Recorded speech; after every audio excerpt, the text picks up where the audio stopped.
Namasté, mon nom est Isabelle de 55 Plus Yoga.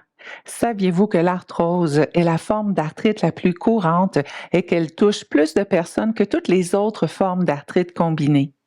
La colonne vertébrale est la structure osseuse la plus affectée par cette maladie chronique.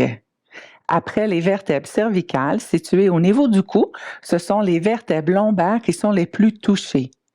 Les raideurs et les douleurs sont ressenties au niveau du bas du dos et peuvent irradier dans les fesses, l'aine et le derrière de la cuisse si le nerf sciatique est comprimé. Que faire pour remédier à la situation? Premièrement, prendre conscience du positionnement lorsque vous êtes assis et debout. Et ensuite, étirer et tonifier les muscles qui soutiennent les vertèbres lombaires. C'est ce que je vous propose dans cette capsule.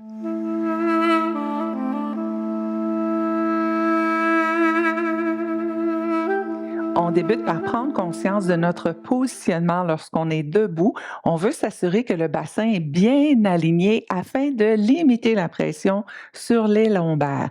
On veut avoir les pieds bien ancrés au sol, les pieds juste un petit peu plus larges que les hanches. C'est bien important de fléchir légèrement, juste un peu les genoux.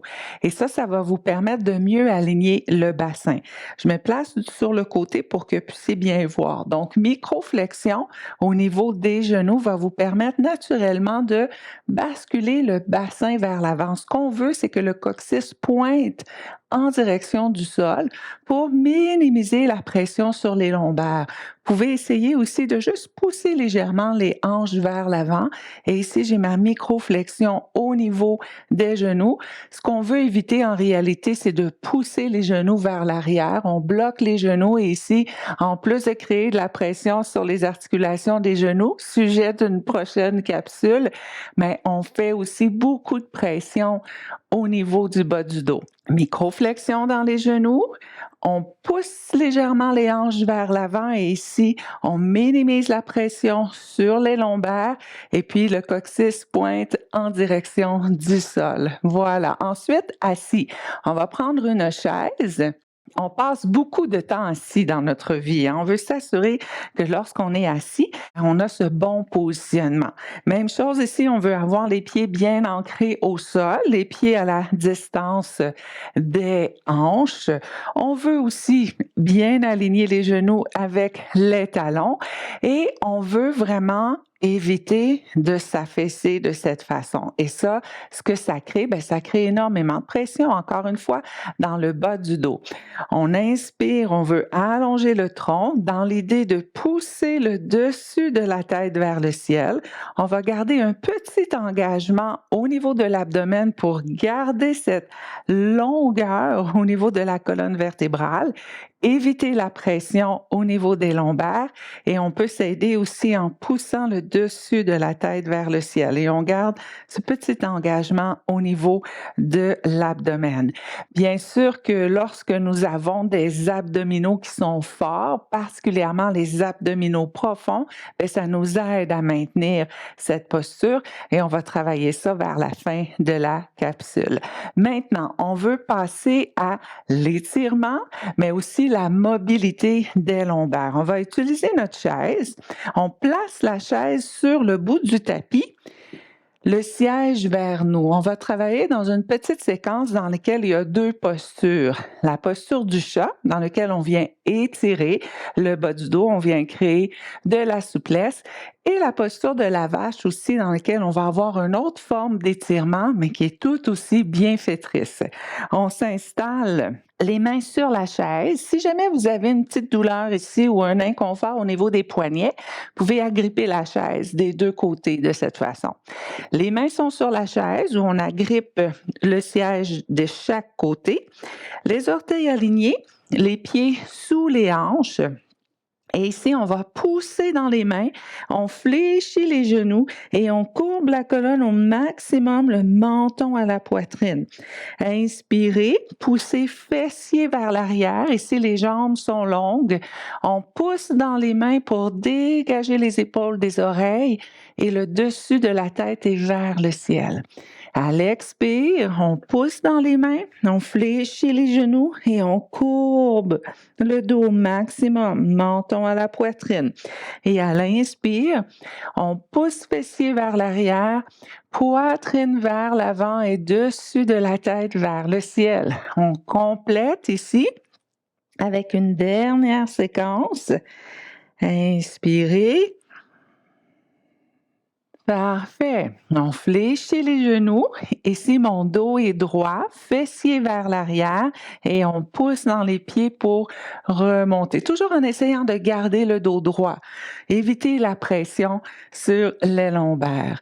Ensuite, on va descendre au sol. Vous pouvez utiliser la chaise pour vous aider à descendre au sol et remonter.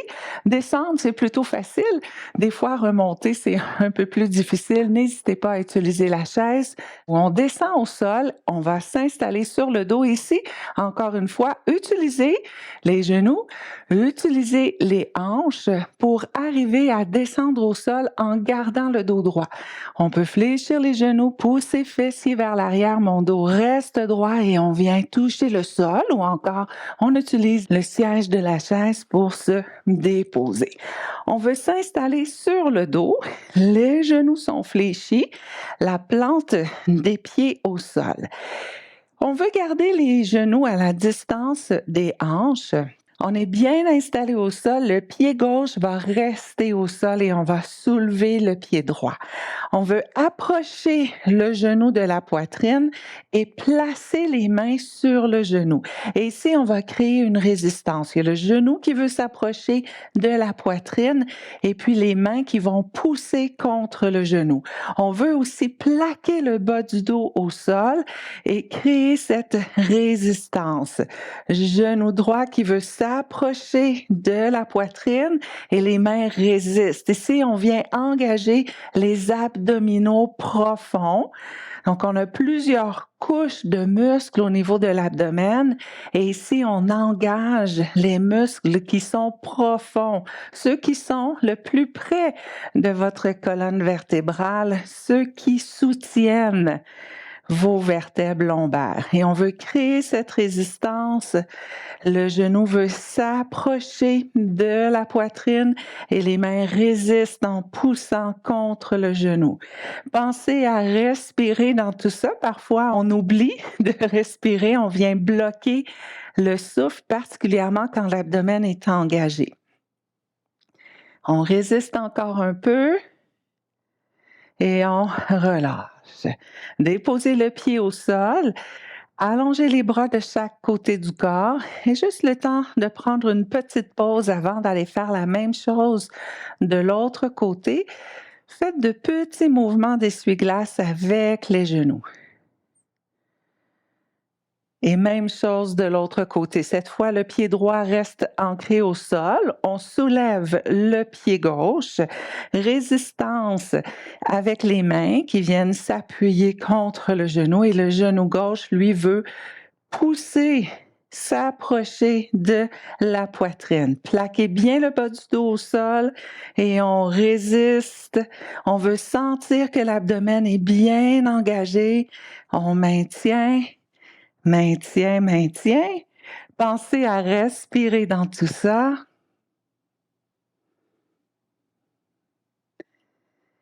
On maintient encore pour 5, 4, 3, 2, 1.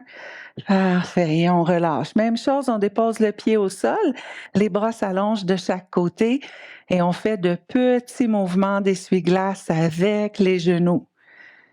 Avant de faire exactement la même chose, mais en soulevant les deux genoux. Si jamais c'est plus difficile pour vous d'engager les deux genoux en même temps, vous pouvez faire exactement ce qu'on vient de faire, un genou à la fois.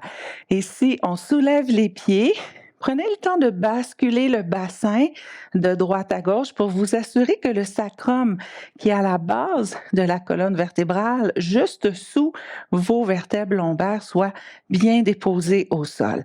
On plaque les lombaires contre le sol, on place les mains sur les genoux et la même chose, on vient créer une résistance. Les genoux veulent s'approcher de la poitrine. et les mains résistent. Pensez à respirer, à pousser le bas du dos contre le sol et on maintient pour 5, 4, 3, 2, 1 et on relâche. On place les pieds au sol, bras allongés de chaque côté du corps et mouvement d'essuie-glace avec les genoux. On va refaire exactement la même chose. Si vous avez opté pour un pied à la fois, à ce moment-là, vous allez passer de l'autre côté. Vous allez soulever l'autre pied. On y va, on soulève les 2 pieds, si c'est disponible pour nous. On balance les hanches doucement de droite à gauche pour bien positionner le sacrum au sol. On pousse les lombaires, le bas du dos contre le sol, mains sur les genoux et on résiste. Pensez à respirer.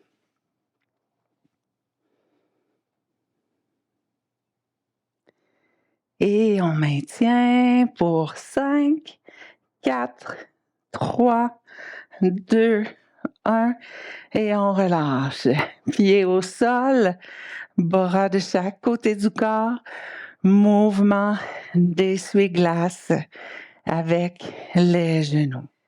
Maintenant, on va attraper les genoux avec les mains et on va tirer les genoux en direction de la poitrine. Un bel étirement pour le bas du dos. On peut bercer légèrement de droite à gauche. Parfait. Déposez les pieds au sol. Et si je vous partage mon petit truc afin de vous relever en supportant le dos. On vient glisser paume de main sous les fessiers. Les paumes de main sont contre le sol.